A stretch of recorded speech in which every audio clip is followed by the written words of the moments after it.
Bom dia, igreja. Bom dia, irmãos. Bom dia. Deu uma melhoradinha. Eu acho que agora lembraram que já tomaram café. Queridos, é uma grande alegria, uma satisfação de mais uma vez retornar e estar com a igreja aqui participando dessa festa de aniversário no seu 46º ano de organização. Vendo um pouquinho a história, toda igreja que é viva, ela tem história. Você tem a história da sua vida, a sua família tem a história da vida dela, e obviamente que a igreja, ela é composta de famílias e, portanto, tem a sua história. Dentro da nossa proposta, nesses encontros que vimos tendo, iniciando ontem, conforme está estabelecido dentro da programação dessa conferência, hoje nós trabalharemos com a igreja sobre os princípios, no caso, já pode jogar aí para mim, por favor? Dá para apagar, eu pedi para apagar essas lâmpadas aqui de novo, se puder, eu vou agradecer. Então nós vamos trabalhar dentro desse tema, conforme a igreja, inclusive, a isso. A igreja recebeu a informação por meio do conselho, e o conselho representado na pessoa do pastor. Então, nós estamos caminhando na temática de ontem, nós trabalhamos dentro das marcas de Cristo na vida dos servos de Deus. E aquelas marcas a gente procurou focar mais a pessoa individualmente. Agora pela manhã e à noite a nossa proposta é trabalhar com a igreja no sentido agora das marcas que coletivamente o povo de Deus deve ter e apresentar. Daí então, nesta manhã, a gente trabalhará neste estudo bíblico sobre princípios bíblicos que marcam a vida do povo de Deus. Reverendo, você me disse que eu tinha até 10h30, só que eu vi que passou 10 minutos, então aqueles 10 minutos está garantido também, né? Obrigado. Queridos, vamos abrir a palavra do Senhor no livro de Neemias, capítulo 4. E eu estava pensando, inclusive está aí colocado, todo o capítulo. Mas vamos fazer o seguinte, vamos ler apenas uma parte. Eu vou trabalhar em todo o capítulo, mas nós vamos ler apenas uma parte dele. Eu quero convidar a igreja a se colocar em pé. E vamos ler então, como eu disse, uma parte dele, dos versículos 8 até o versículo 15.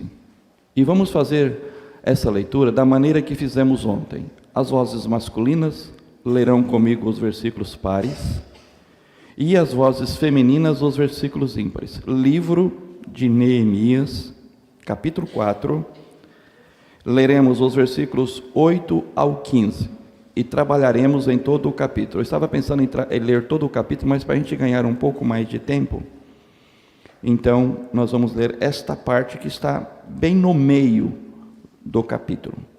Então, irmãos, leiam comigo, e depois as irmãs os versículos ímpares, os versículos 8 ao 14, que assim registra. Ajuntaram-se. Espera aí, não tem homem nessa igreja não? Ou vocês não estão lendo a Bíblia? Ou ainda não acharam? Neemias fica entre Gênesis e Apocalipse, é fácil de você achar. Vamos novamente? Ajuntaram-se para virem a cantar.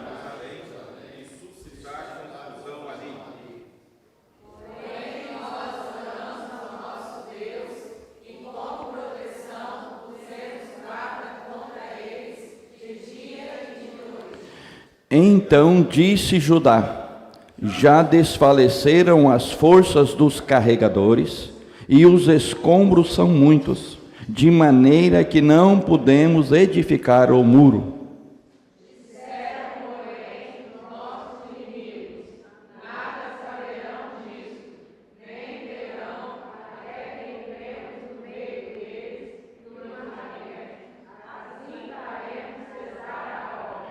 Quando os judeus que habitavam na vizinhança deles 10 vezes nos disseram: de todos os lugares onde moram, subirão contra nós.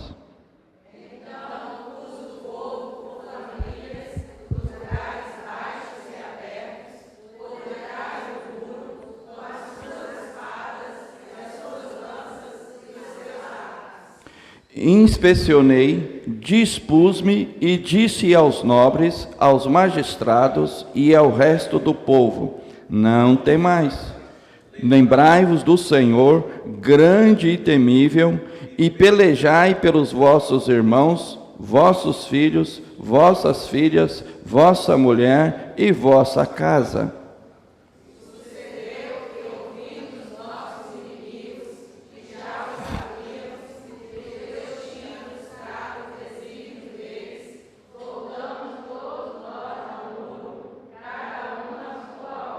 Ó Pai, nós agradecemos-te porque o Senhor nos permite mais uma vez estarmos em Tua presença, reunidos em Tua casa como igreja. E apesar, ó Pai, das nossas fraquezas e limitações, rogamos-te humildemente que o Senhor, pela fé, nos coloque aos pés e atrás da cruz de Cristo Jesus. E, em nome de Jesus e pelos méritos do seu sacrifício, permita-nos adentrar a sala do trono e nos quedar junto aos teus pés, para que nós então, ó Pai, recebamos do Senhor, emanando do trono da graça do Senhor, mediante a ação e a soberana intervenção do teu Santo Espírito, o rio de água viva que flui do teu trono de graça, a tua palavra. Que essa palavra, ó Pai, encontre guarida em nossos corações. Que essa palavra, ó Pai, seja aplicada pelo Teu Santo Espírito.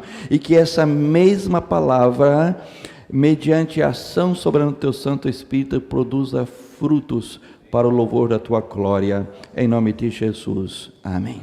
A igreja pode assentar-se. Está transmitindo? Então eu vou ter que ficar preso aqui, né? Como eu sou professor, eu estou como professor lá no Mackenzie, eu gosto muito de andar. A minha didática e a pedagogia gosta muito de provocar. Então, infelizmente, eu tenho que ficar preso. E aí, por causa da transmissão. Mas, creio que nada disso impedirá que a gente troque informações neste texto que nós lemos sobre este tema, princípios bíblicos que marcam a vida do povo de Deus. A proposta que fizemos ao reverendo Arildo quando nos contatou, a palavra-chave é marca, que eu quero que os irmãos guardem. Ontem nós vimos 4 marcas que devem estar presentes na vida dos servos de Deus. Hoje veremos princípios bíblicos que marcam a vida do povo de Deus. Este texto, irmãos, ele é preciosíssimo. Então eu gostaria de trazer algumas informações iniciais sobre o contexto desse texto que nós lemos, que talvez alguns saibam já, mas outros talvez nem tenham conhecimento de algumas informações interessantes, para que nós entendamos o que é que o Senhor quer nos falar por meio dessa sua palavra. A palavra do Senhor, ela tem a sua mensagem para aquele primeiro público ao qual ela foi endereçada. Mas também como palavra do Senhor, ela fala ao povo de Deus ao longo dos tempos, dos séculos, das eras, independente de circunstâncias, momentos e experiências. E aí é a ação do Espírito Santo quem a aplica no coração de cada um. Pensando nisso, então, uma das coisas que mais tem marcado a nossa sociedade em nossos dias é a carência de princípios éticos e morais judaico-cristãos, que estão fundamentados nas Escrituras e na tradição. Agora há pouco estava conversando, quem o irmão estava conversando comigo aqui, que toca o violão? Seu nome? Ele estava falando da família e da tradição da família.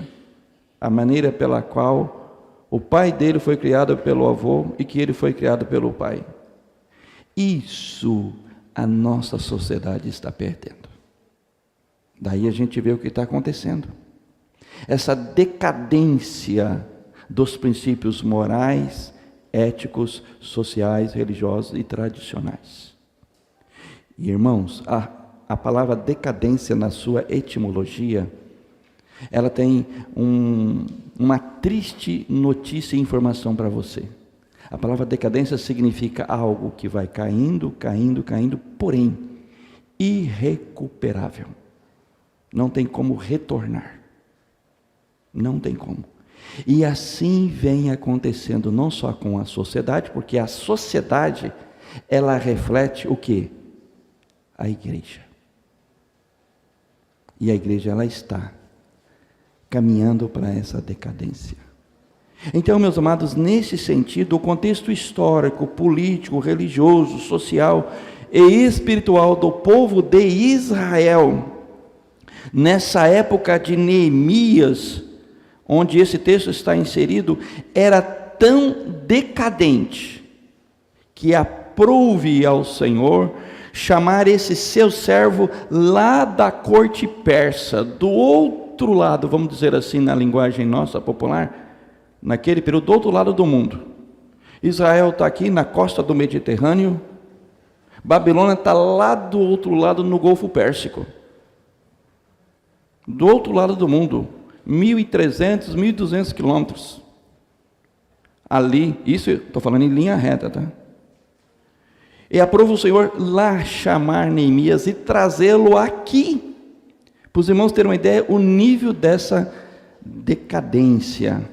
Então aprove chamar esse seu servo para reconstruir, e essa reconstrução iniciou-se pelos muros da cidade de Jerusalém, e colocar em ordem tudo o que estava em desacordo com a palavra do Senhor e a sua vontade, no que diz respeito à administração, à gestão, à organização de Israel, como nação e como povo de Deus. Se você quiser entender um pouquinho mais disso daí, você leia os profetas Ageu e Zacarias. Você vai entender como é que estava a situação. A mensagem de Ageu e Zacarias é exatamente para esse período. A nossa Bíblia ocidental, a palavra é a mesma, mas a composição ou a organização dos livros, a colocação é diferente. Tanto é que a Bíblia hebraica, o Antigo Testamento, encerra-se com o livro das Crônicas. Olha só que interessante. É uma diferença grande, mas a palavra do Senhor, ela é a mesma. Então, quando nós olhamos essa situação, eu vou apenas pincelar rapidamente. Exemplo, antes de Neemias, lá atrás, você volta aí mais ou menos no ano 518 antes de Cristo. Quem que veio lá da Babilônia, aqui para Israel? Zorobabel. Aquele chamado sumo sacerdote, famoso e conhecido, que veio trazido pelo Senhor com um grupo de mais ou menos 50.000 judeus, que daí vem a libertação do povo judeu do cativeiro babilônico. Após cumprir-se os 70 anos, ele veio com esse povo para restaurar e resgatar o culto a Deus, ou seja, reconstruir o templo. Livro do profeta Ageu. Olha que interessante. Depois, alguns anos depois, o Senhor trouxe, sabe quem? Esdras. Com Esdras veio um grupo de mais ou menos 2.000 judeus para resgatar, sabe o que? Olha que incrível que pareça, as Escrituras. Ele era um escriba. Aliás, ele é o escriba, entre aspas, mais nobre das Escrituras. O mais conhecido, Esdras. O Neemias também fez a função de sacerdote, mas o principal ofício dele era de escriba. Depois, então, começamos com Zorobabel, agora estamos em Esdras, daí vem o caso de Neemias. Neemias, ele vem para Israel com um grupo bem menor, agora, 12 anos depois de Esdras. Então, entre Zorobabel até Neemias, nós temos aí em torno de 80, 90 anos se passaram. Você vai no livro de Esdras, que é esse que antecede ao livro de Neemias, entre os capítulos 6 do livro de Esdras e o início do capítulo 7, vai dizer o capítulo 7, versículo 1, passadas estas coisas. Quando a gente, e você que talvez não tenha essa informação, não sabe, você termina o capítulo 6 do livro de Esdras, você inicia o capítulo 7, se você não sabe, eu vou te passar a informação agora. Ali passaram-se 60 anos. Entre o último versículo do capítulo 6 e o registro do capítulo 7. Há uma lacuna de 60 anos ali. Passadas estas coisas. Daí já entra um outro período da história do povo de Israel, que poucos sabem disso. Que inclusive a gente entra agora no período de Neemias. Porque esse outro período é aquele período lá atrás de Zorobabel. Então, os irmãos percebam que houve uma restauração, uma reconstrução, uma reforma no povo de Israel em 3 áreas. A área, eu vou colocar assim, espiritual, mas os irmãos vão entender, por meio de Zorobabel, no culto a Deus. Quem era Zorobabel? Um sacerdote. O sacerdote é quem? É o povo falando com o Senhor. Ele é o intermediário do povo ao Senhor. Aí veio Esdras, ok? Esdras, ele veio para trazer a restauração, também espiritual, porém agora, como escriba, é Deus falando ao povo. Então, tendo esse aspecto espiritual restaurado, Deus traz Neemias para preparar o que agora? A organização administrativa. Neemias, ele foi o governador, ele é o famoso governador, que mais ou menos o seu período durou em torno de 36 anos, de administração, de organização. Então, tendo esse pano de fundo de entendimento e compreensão, Neemias, ele vem para restaurar os muros da cidade que foram reedificados por ele e todo o povo de Israel. E vejam, meus amados, num período recorde, lá no capítulo 6, versículo 15, está dizendo que foram 52 dias. Essa obra durou de reconstrução do muro. Teve como principal inimigo político, sabe quem? O povo samaritano.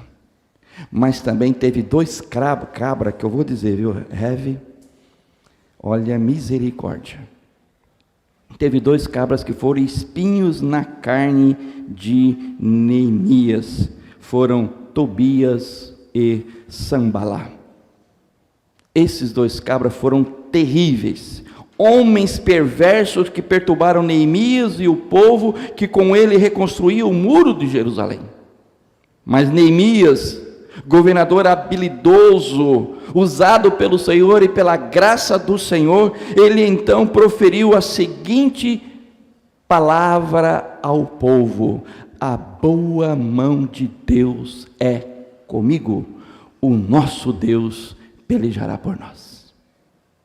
Então, nesse contexto todo e pano de fundo, o livro de Neemias, meus amados, tem uma mensagem peculiar e oportuna para o povo de Deus em qualquer época, conforme eu disse lá no início, seja ali para o público e o auditório e os destinatários mais diretos, que foi o povo de Israel naquele período, seja para o povo de Deus ao longo dos tempos, dos séculos e da era, inclusive a igreja no seu início e a igreja ao longo dos tempos, e a essa igreja aqui agora, ok? Especialmente para aqueles que olhem agora, para aqueles que se dedicam incansavelmente na obra do Senhor, mostrando algumas marcas para o sucesso do serviço nessa obra. Um pesquisador, ele fez um levantamento um certo período, já tem alguns anos e décadas, que ele levantou essa estatística dizendo que toda a igreja, não importa o seu tamanho, se ela tenha 20, se ela tenha 100, se ela tenha 500 mil, 20 mil ou 100 mil membros. Normalmente, dedica-se incansavelmente naquela obra. Os irmãos chutariam em quantos por cento? Quantos por cento que se dedica? O reverendo já foi bem otimista. É otimista ou pessimista? Não sei. É pessimista. 10%. Então, se tem 200 membros, só 20. Eu pergunto, você se inclui em qual grupo? Nos 80% ou nos 20%? Isso tem a ver com o reflexo e o nível da sua vida espiritual, relacional e vertical com Deus, Deus com você, e o resultado disso no plano horizontal da sua dedicação na obra. Logo, meus amados irmãos, Neemias, após ter chegado em Jerusalém, ele inspecionou tudo e se certificado de toda a situação. Ele foi muito sábio. Isso está nos capítulos 1, 2 e 3 deste livro. Ele fez tudo isso. Então, após ele fazer tudo isso, ele resolve reunir o povo e dar as devidas orientações, dividir tarefas e iniciar a obra de reconstrução do muro de Jerusalém. É interessante que os irmãos verão lá, quem tiver curiosidade de ler, que teve uma noite que ele pegou a mula dele, ele saiu escondido e sozinho, e ele caminhou por toda a cidade, na noite, escondido. Ele queria conhecer, porque ele veio lá da Pérsia, ele veio lá da Babilônia. Ele precisava conhecer o que queria fazer, mas ele não queria que ninguém soubesse o que ele estava fazendo. Depois ele revela àqueles que ele lideraria. Então, uma das coisas assim, já de início que eu quero passar aqui é o seguinte: seja pastor, seja presbítero, seja diácono, líder, você da sociedade interna, departamento interno, não importa. Não centralize o seu trabalho. Delegue. Muitas das vezes, quando a igreja ela é menos envolvida na obra, significa que o líder está centralizando tudo nele. Neemias não fez isso. Irmãos, e houve um motivo pelo qual o povo sentiu-se motivado para envolver-se na obra. Os irmãos, qual é o motivo na leitura que nós fizemos? Por isso que eu li essa parte deste capítulo. Os irmãos lembram-se qual é o motivo? Vá comigo lá no versículo 14. Vejam lá comigo. Olha que maravilha. Inspecionei, aquilo que eu disse, dispus-me e disse aos nobres, aos magistrados e ao resto do povo: não os temais. Aqueles inimigos lá. Lembrai-vos do Senhor grande e temível. Leamos todos juntos agora, igreja, bem forte, todos juntos. Você está com a Bíblia aberta aí? Permaneça com ela aberta. Vamos lá todos juntos. E o quê? E pelejai pelo quê?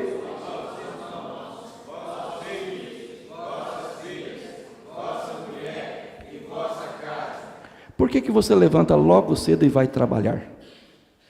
Você trabalha? Claro que trabalha, tem que manter sua família, né?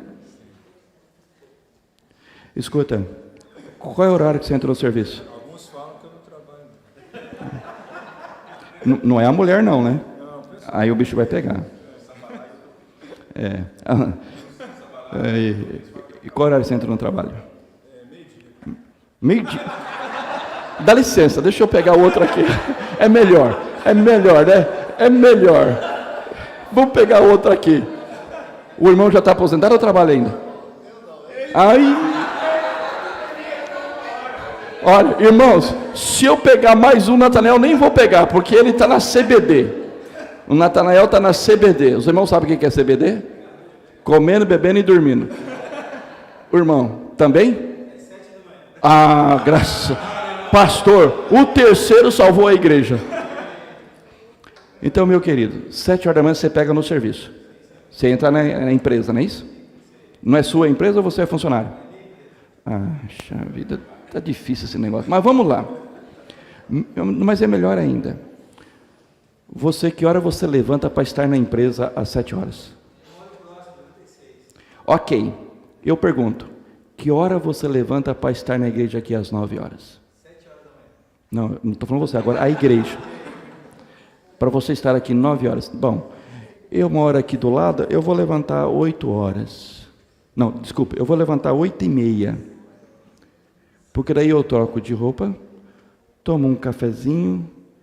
Bom, se eu chegar lá atrasado, não tem problema, eu não tenho que bater cartão. Então, essa sua atitude de não ser pontual e zeloso demonstra o nível espiritual da sua fé e da sua preocupação em envolver-se com a obra do Senhor. Aí depois, reverendo, chego para o pastor: reverendo, é o seguinte, na minha vida, meu Deus do céu, está aí o resultado da sua vida. Então, quais são os princípios ali, bíblicos que marcam a vida do povo de Deus? Vamos lá. Primeiro princípio bíblico que marca a vida do povo de Deus, que eu gostaria que a igreja me acompanhasse. Deu um negocinho aí que não está passando aqui, viu? Joga aí para mim. Estou tentando aqui, não está entrando. Querida? Isso. Agora pegou. Então vai lá. Primeiro, vamos ler todos juntos? Qual é o primeiro princípio? Prática da oração. Vamos ler ali, irmãos, versículos 4 e 5, todos juntos. Vamos lá. Leamos. Ouve. Acharam aí, irmãos? Senhor, eu comecei a leitura e ninguém começou comigo. Meu Deus. Vamos lá de novo? Ouve, ó nosso Deus, pois estamos sendo desprezados. Caia sobre a cabeça deles e faz-lhes seja o despojo de uma terra de cativeiro. Não lhes encubra a iniquidade e não lhes risque diante de ti, pois olha só, versículo 9 na sua parte A, apenas a primeira frase, leamos? Porém, nós oramos ao nosso Deus. A pergunta que eu faço a você é a seguinte: qual tem sido, olha só, qual tem sido a sua busca em oração ao Senhor? Você ora quantas vezes? Não vou perguntar nem por dia, né? Vou perguntar até por semana. Pastor, foi muito. Por mês, então. Foi muito, pastor. Então, por um ano. É meu Jesus mesmo, irmã. Os irmãos sabem onde que começa, amados, o envolvimento da igreja na obra do Senhor? Os irmãos sabem onde que começa? Eu nem vou perguntar para o pastor como é que é a frequência na reunião de oração aqui na igreja. Nem vou perguntar. Eu estive participando, se não me falha a memória, eu acho que foi 2013 ou 2014, eu estava pastoreando lá em Foz do Iguaçu. Me inscrevi e vim participar num congresso na Igreja Presbiteriana de Pinheiros. Agora eu estou em São Paulo, antes eu estava pastoreando lá em Foz. A Igreja Presbiteriana de Pinheiros, para os irmãos fazerem uma conexão, porque é alguém que muitos conhecem aqui em todo o estado e quiçá no Brasil também, é onde o reverendo Hernandes está trabalhando junto com o reverendo Arival. Então eu fui participar desse congresso que eu havia me inscrito. O reverendo Arival, naquela época e até pouco tempo atrás, ele tinha, aliás ainda tem, uma grande parceria com os coreanos. E nessa oportunidade, obviamente, veio um pastor coreano falar. Esse pastor coreano, naquela época, a igreja dele estava com 5.000 e poucos membros. Uma coisa normal aqui no Brasil, né? Com 5.000 e poucos membros, irmãos. Ele começou, eu não sei qual seria o bairro mais pobre aqui. Eu vou colocar Vila Velha, eu ia falar Vitória, mas nós estamos em Vila Velha. Eu não sei qual é o bairro mais pobre aqui de Vila Velha, mas vocês sabem. Foi nesse local que ele iniciou o trabalho dele. Deus o chamou para esse ministério. E tem uma coisa, não é esse clima aqui não. Pensa num lugar frio, úmido, sujo, fedorento, que ninguém queria estar. Em 2013 ou 14, não sei, a igreja estava completando 35 anos. Essa está fazendo 46. Lá, ela estava com 5.000 e poucos membros. Começou ele e a esposa dele, nesse local. Essa igreja tornou-se referência na Coreia, na Europa e em alguns países do mundo, de tal maneira que ele teve que começar a selecionar dias e horários para as visitas para conhecerem. Ele mudou completamente quase que o centro da cidade mudou lá para a periferia por causa dessa igreja. Sabe como que ela começou? Com uma reunião de oração.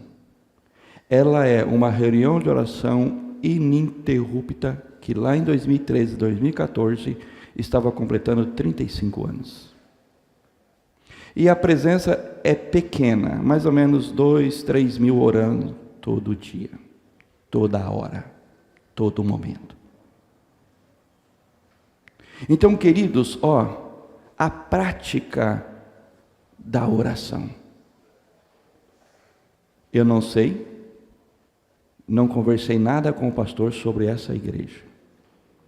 Como eu já informei aos irmãos, já pastoreei aqui, fui presidente de sínodo, tenho vários colegas e pastores aqui, conheço um pouco da história da igreja, o que ela passou, ela enfrentou. Eu já estive numa igreja na década de 90, mais precisamente 93, 30 anos. Uau! 30 anos. Na época, eu estava como presbítero nessa igreja, que passou por uma divisão quase que semelhante que os irmãos passaram aqui. A igreja ela tinha quase 200 membros na época. Quando nós nos reunimos, no domingo seguinte, tinha 25 pessoas. A congregação que eu trabalhava, na época, como presbítero representante do conselho, ficou maior do que a sede. Essas coisas, amados, sabe o que elas nos levam? A nos colocar diante do Senhor e aos pés do Senhor, em oração. Quem esteve aqui ontem deve lembrar-se que eu disse que uma das coisas que o presbiteriano não aprende é orar de joelho. É cultura do presbiteriano. Não tem problema, porque Deus vê o coração. Mas, irmãos, dá uma passadinha de mão aí. As irmãs, principalmente que tiver de vestido ou de saia, fica mais fácil. Os irmãos normalmente estão todos de calça aí, espero que não tenha ninguém de bermuda, porque você não está indo para a praia. Dá uma passadinha no seu joelho aí, por favor. Pode passar. Passa a mão. Passa a mão aí. Você está sentindo alguma coisa aí? Tem algum calo aí? Pastor, como é que vai ter calo em joelho? Está faltando orar. De joelho.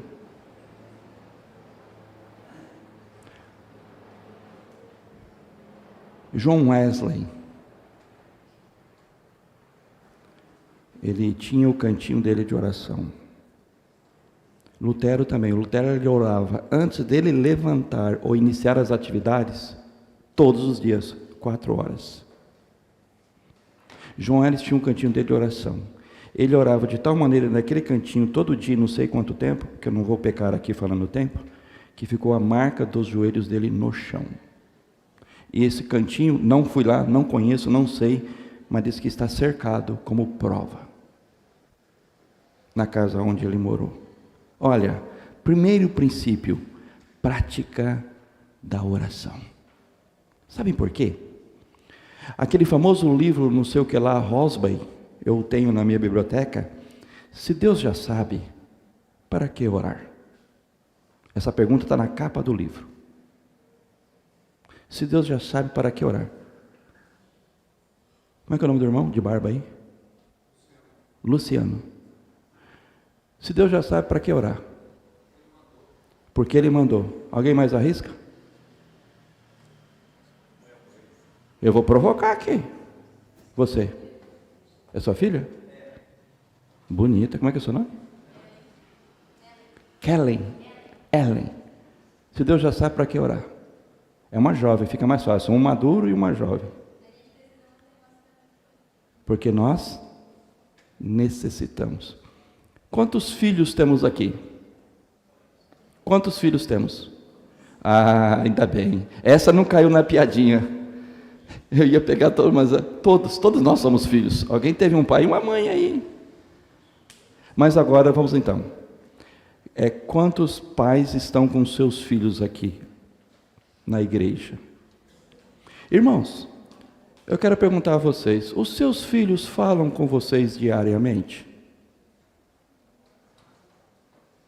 Conversam com vocês dentro de casa? Conversam? Interessante, por que você não conversa com seu Pai Celestial todo dia também? Por que não? Já pararam para pensar nisso? Falta de prática da oração. Esse é um princípio fundamental. Ou melhor, uma marca, um princípio que marca. Ou seja, princípios bíblicos que marcam a vida do povo de Deus. Esse povo tinha uma obra a fazer. Nossa, já pastor? Ih, misericórdia. Vamos correr então. Vamos para a segunda marca, irmão. Vamos lá. Segunda marca, princípios. Ah lá. Qual? Leamos todos juntos, bem forte, igreja. Qual é o seu ânimo? Ah, que agora o bicho pegou.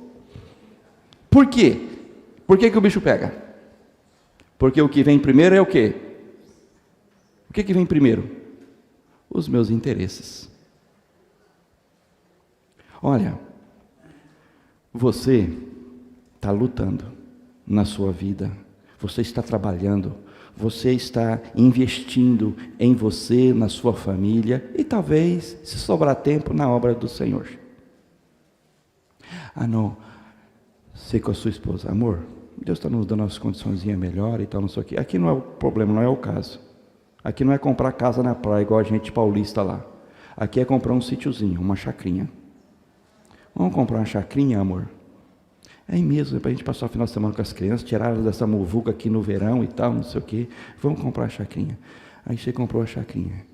Aí você deixa de vir na igreja. Ah, pastor, não dá mais, porque a gente tem que ir lá cortar a grama, roçar o mato, pintar, cuidar das criações, não sei o que lá. Então não dá tempo. Irmãos, essa é uma vida do crente egoísta. Quando ele coloca os seus interesses. Deem uma lida no livro do profeta Ageu, contemporâneo de Neemias. O povo estava invertendo a prioridade. Olha, ânimo para trabalhar na obra. Versículo 6, vamos ler todos juntos numa só voz, bem forte. Vamos ler esses versículos que estão aí agora colocados, irmãos. Vejam aí comigo, lemos o 6. Assim...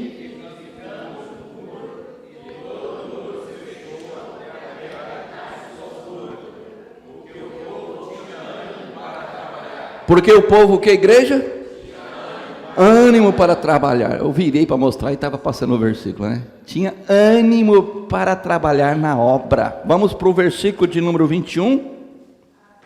Assim, espera aí, as irmãs começaram bem, mas os irmãos estão meio devagar aqui, hein? Misericórdia. Vamos lá de novo? Assim. E o quê?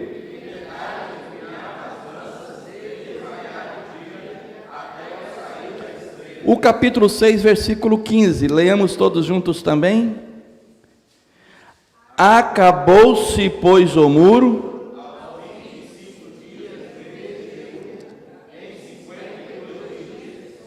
Irmãos, eu acho que isso é uma obra pública recorde.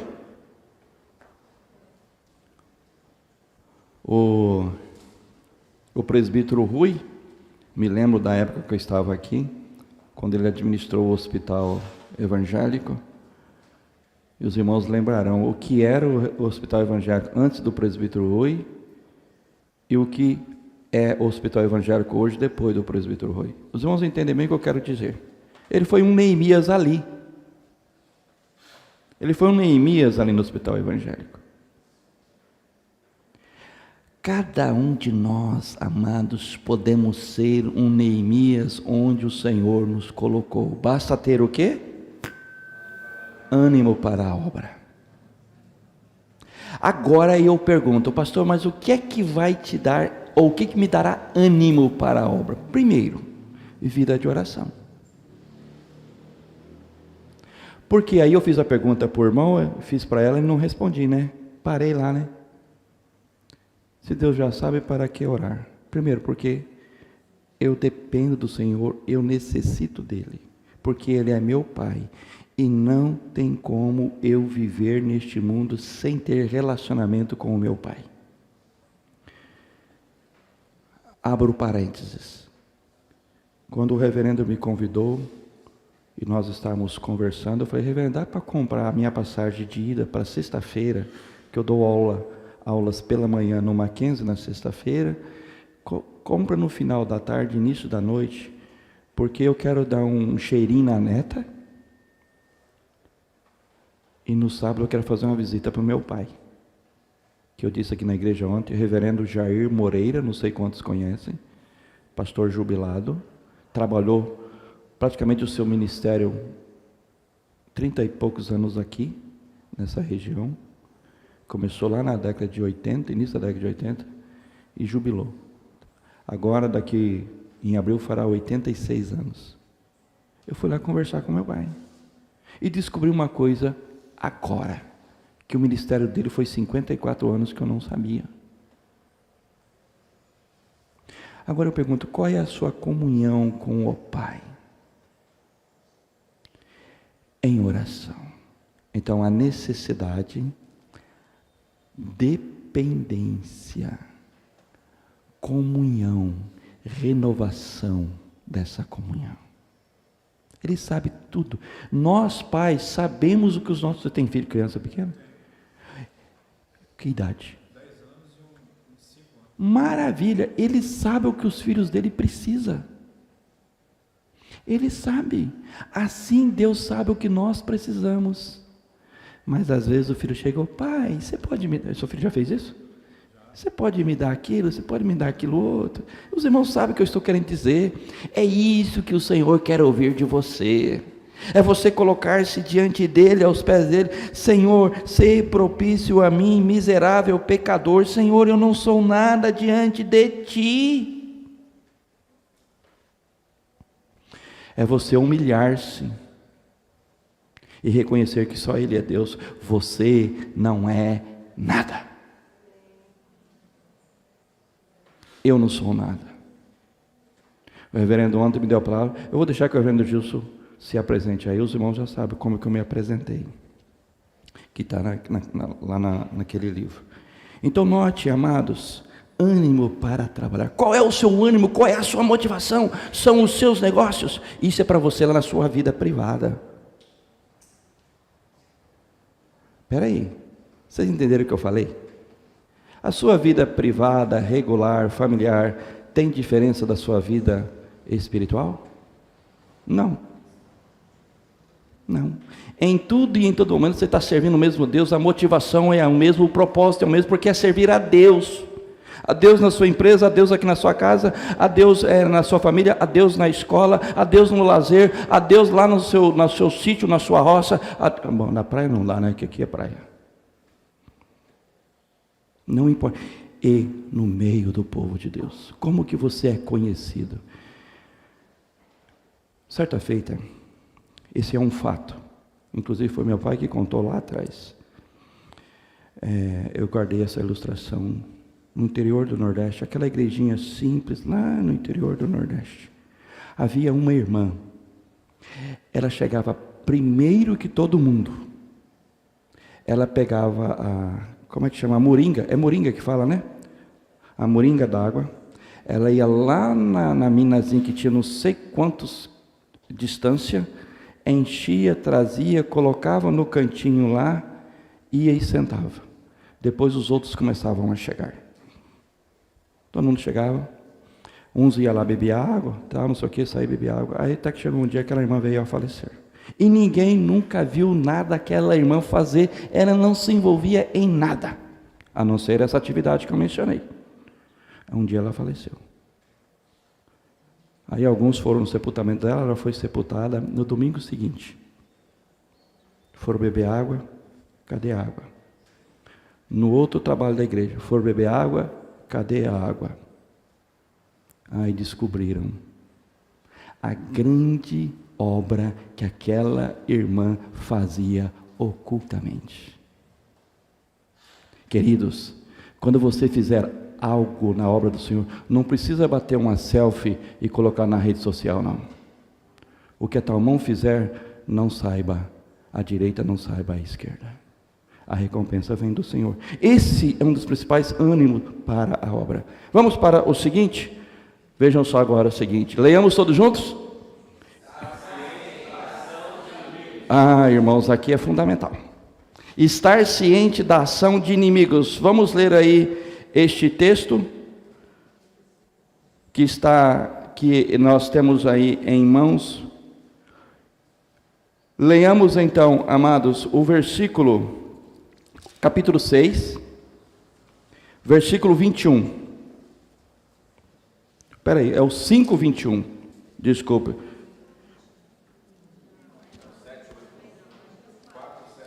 Isso. É que eu não mudei. Não, está certo, é que eu não mudei aqui na minha tela. É que eu não estou olhando lá. Perdoe-me, irmãos. O 7 e o 8, leamos todos juntos. Vamos lá?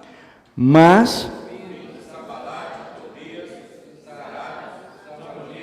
os asdoditas, que a reparação dos muros de Jerusalém ia avante, e que já se começavam a fechar-lhe as brechas, ficaram sobremodo irados. E o quê?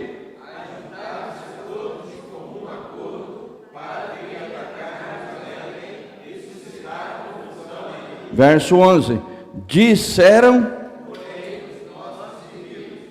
nada saberão disso, nem terão até que tenhamos deveres e os matemos, assim faremos cessar. 12, quando os judeus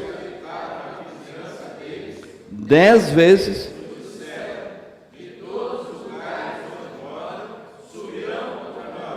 Agora eu vou ler o versículo 15 na parte A que registra. E sucedeu que, ouvindo os nossos inimigos, o que, igreja? O que já sabíamos. Então olha aqui, olha. Cadê? Estar ciente da ação do inimigo ou dos inimigos. Irmão, se existe algo astuto, é o nosso inimigo, Satanás, e os nossos inimigos. E nós, crentes, nós somos, entre aspas, inocentes. Nós somos, entre aspas, inocentes na ação do inimigo. Todo exército, quando vai para a guerra, a liderança já estudou todo o inimigo. A estratégia já está lançada, já está feita. O nosso comandante maior e soberano, Jesus Cristo, ele não só já tem toda a estratégia estabelecida, como também ele a revelou nas Escrituras. O que ocorre com você e comigo, como filhos e servos de Deus, é a nossa inocência, entre aspas. Sabem por quê? Que a gente é inocente, entre aspas? Irmão, você lá no cantinho, lá atrás, lá. Isso, você mesmo. Como é que é o seu nome? Isso. Não, o de trás, lá, o outro lado lá da parede. Isso aí, vocês entenderam. Por que você acha que nós somos inocentes, entre aspas? Isso, você mesmo, você, por que você acha? Você é de Canadá, essa camiseta aí? Bonita. É, isso, você mesmo.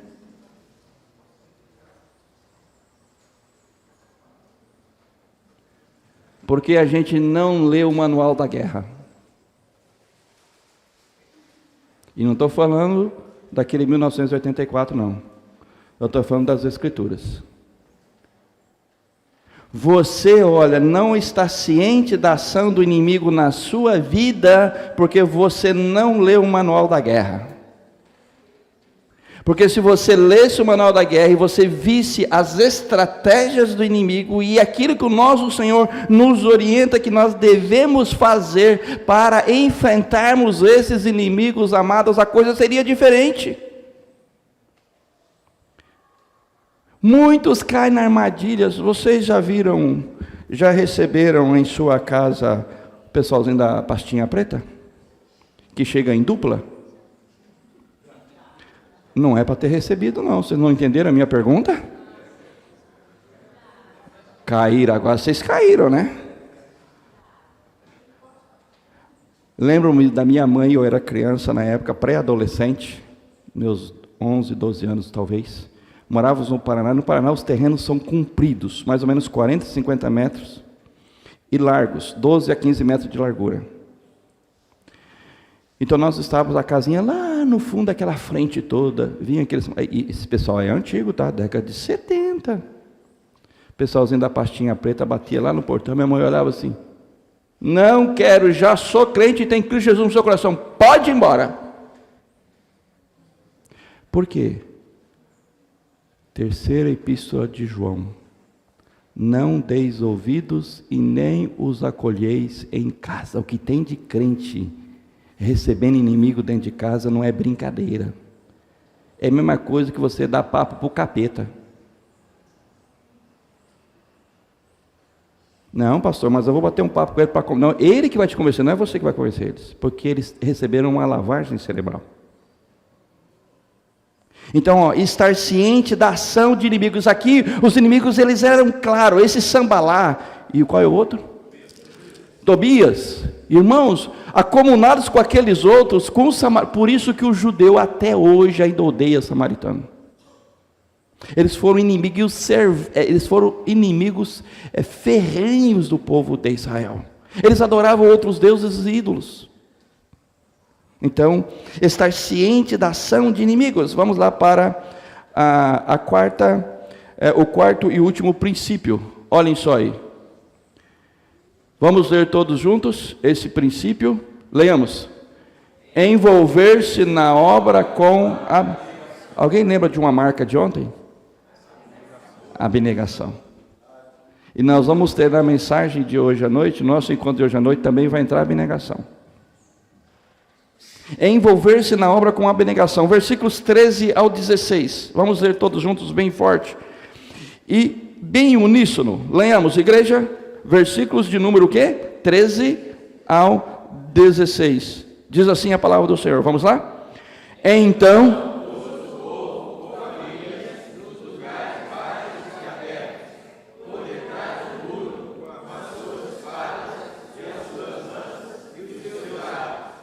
inspecionei, dispus-me e disse aos nobres, aos magistrados e ao resto do povo: não os temais, lembrai-vos do Senhor, grande e temível, e pelejai pelos vossos irmãos, pelos vossos filhos, vossas filhas, vossa mulher e vossa casa. E sucedeu que, ouvindo os nossos inimigos,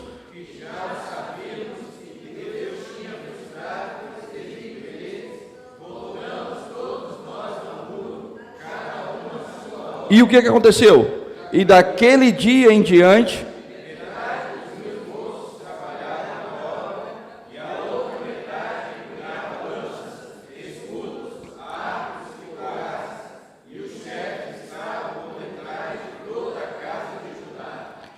envolver-se na obra com abnegação. Pastor, eu não sei se esse é o problema aqui, eu espero que não, acho que é só lá onde eu estou e por onde eu já passei. Uma das maiores dificuldades do conselho é no final do ano. As nomeações para o ano seguinte. Quem é que vai assumir o quê? Eu acho que o pastor não tem esse problema aqui, porque pelo que eu vi aqui na frente, o pessoal... Eu sempre digo, irmãos, procurem um dos presbíteros do conselho. Dê o seu nome e diga o que você quer fazer. Você já fez isso? Ah não, pastor, olha o seguinte. Abro parênteses aqui. Quando eu pastoreei a região sul-fluminense do Rio de Janeiro, tinha um colega que estava pastoreando a igreja presbiteriana de Resende. Não sei quantos conhecem, a cidade de Resende é a cidade que acolhe a Academia das Agulhas Negras. É a escola de oficiais do nosso exército. Para lá foi um irmão fazer a escola de oficiais do exército, queria passar a capitão. E ele estava fazendo as provas para essa promoção. E o pastor chegou para ele e falou assim, olha, é o seguinte, meu irmão, eu queria que você assumisse o ano que vem a escola dominical. Não, pastor, não vai dar. É o seguinte, olha, eu tenho que estudar, me dedicar intensamente, porque eu vou fazer no final do ano esse teste. Beleza, ok, tudo bem. O homem, batalhou, chegou ao final do ano, não passou. O ano seguinte, ou final daquele ano, porque ele ia fazer o teste, o pastor contando que ele ia passar, chegou e conversou com ele, meu irmão, então o ano que vem você vai fazer a prova aí, vai passar, o ano que vem você assume. Sabe o que aconteceu, pastor? Eu não consegui. Ele teve até vergonha de falar para o pastor, que ele não conseguiu. Aí chegou a hora que ele teve que falar, né? Pastor, é o seguinte, eu não consegui, eu vou ter que me intensificar mais, porque eu fiquei sabendo de novas coisas e tal, que eu preciso me dedicar e tal, então não vai dar. Aí ele desdobrou e tal, chegou no final do ano, o que aconteceu? Não passou. O pastor foi a terceira vez. Hoje, esse pastor, eu vou dizer, viu, misericórdia, sai do meu pé, chulé. Aí é o seguinte, meu irmão, já sei, você não passou, né? Não, então vai o seguinte, o ano que vem você vai assumir. Pastor, mas olha, é o seguinte, eu vou assumir um compromisso com você. Primeiro, você assume a escola dominical. E segundo, eu vou orar ao Senhor por você. E o resto fica com você e ele. Você faz a sua parte, eu faço a minha, o Senhor faz a dele. O que aconteceu, irmão, no final do ano? E você? E você? Envolver-se na obra do Senhor com abnegação. O problema é que a gente coloca as nossas prioridades acima de. Só que vai chegar aquele dia, irmãos, que a igreja está inerte, indiferente, fria, morna, e etc, e etc. Com aquele dia que você vai se apresentar diante do Senhor e aí Ele prestará conta. Ah, Senhor, é o seguinte, que naquele dia lá eu tive que estudar para prestar vestibular. Não, Senhor, que aquele dia, o Senhor sabe, né, eu comecei um novo emprego, não dava, Senhor. Ah não, Senhor, é o seguinte, as irmãs dona de casa, não, eu ia receber parente em casa, eu tinha que limpar a casa, Senhor, aquele dia não dava para eu ir na igreja de jeito nenhum. Você vai, aquele dia não vai ter desculpa não, irmãos, não vai ter não, não vai ter não. Ok, então agora, quando esses princípios que marcam o envolvimento de alguém a fazer a obra do Senhor com abnegação, e o fato de não estar vivendo como deveria viver, então, notem, quando esses princípios que marcam a vida do povo de Deus estão presentes no povo de Deus, na igreja presbiteriana da glória, que está completando 46 anos de história, que tem vários fatos, acontecimentos que marcaram e marcam a sua história, são colocados em práticas e podem ser detectados. Os irmãos sabem o que é detectado. Alguém já passou no aeroporto e foi detectado alguma coisa no seu corpo? Então, quando essas marcas, esses princípios, eles podem ser detectados na vida de cada membro individualmente e de toda a igreja coletivamente, logo percebe-se alguns resultados. Quais são? Vamos ver lá. Alguns resultados práticos. Então, pelo fato, olha só agora, hein, irmãos, pelo fato, olhe lá, de o quê? De você, o que, igreja? Vamos ler todos juntos?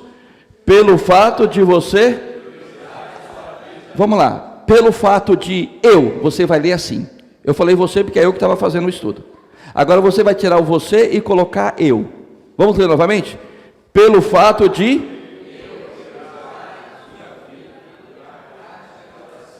percebe-se o que?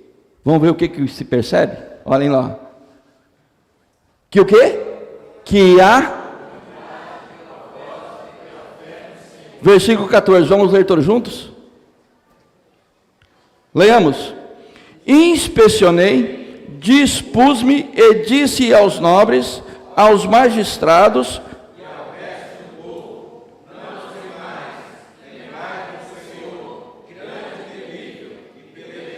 olha aqui, a unidade de propósito. E pelejai pelo quê? E pelejai.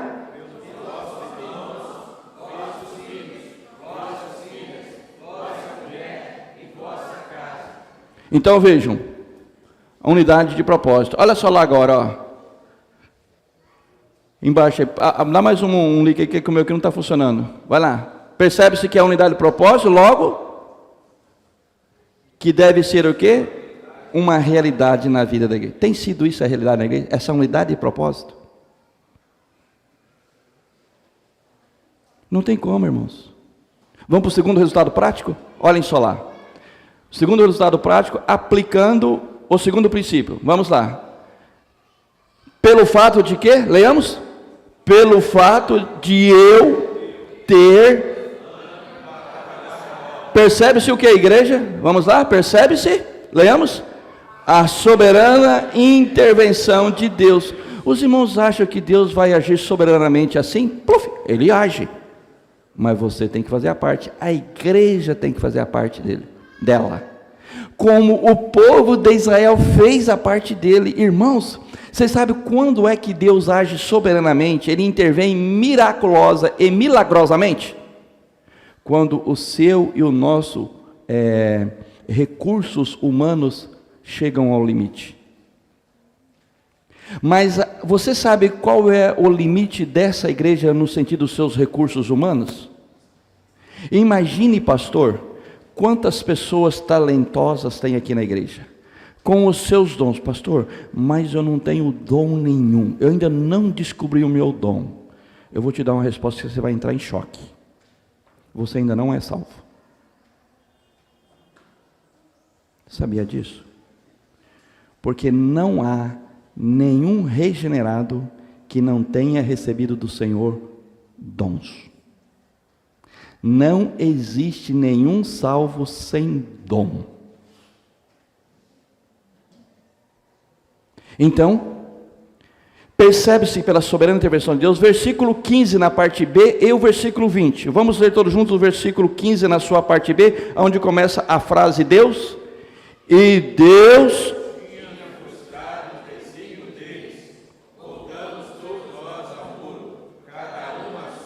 Versículo 20, leamos. No lugar em que ouvirdes.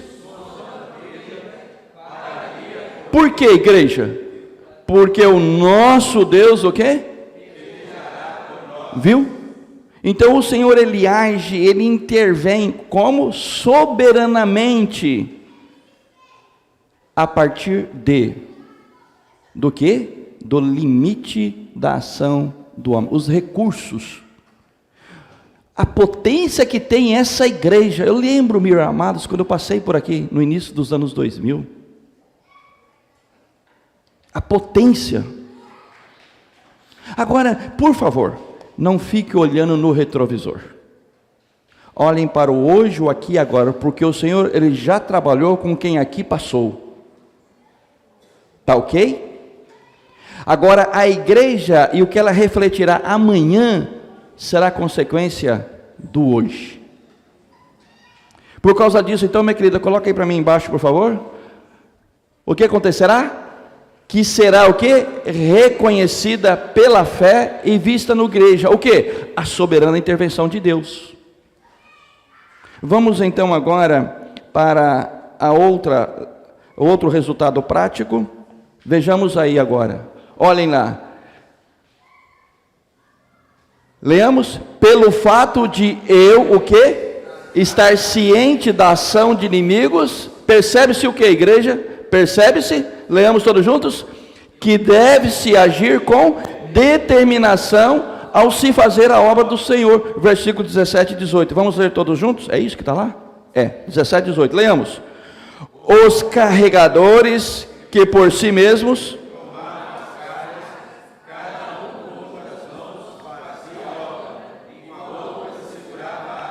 Os edificadores, cada um trazia sua espada à cinta, e assim edificavam, o que tocava a trombeta, Então vejam, cadê? O que aconteceu ali? Sim, o versículo. Deve-se agir com determinação. Veja a maneira pela qual esse povo se envolvia e agia com determinação. Então, consequentemente, o que? Coloca para nós aí embaixo. Isso que influenciará outros na igreja a se envolver. Por quê? Você vem à reunião de oração, primeiro princípio. A igreja começa, então, o Espírito Santo começa a agir. Os irmãos viram lá aquela questão lá nos Estados Unidos? Daquele agir e mover do Espírito Santo? Está dando um reboliço lá. Porque chegou no limite da ação do homem, o Senhor interveio. O Senhor interveio soberanamente e a gente acompanhou. Eu estava conversando com o presbítero Natanael, de alguns colegas sérios que estiveram lá, acompanharam e deram o seu parecer.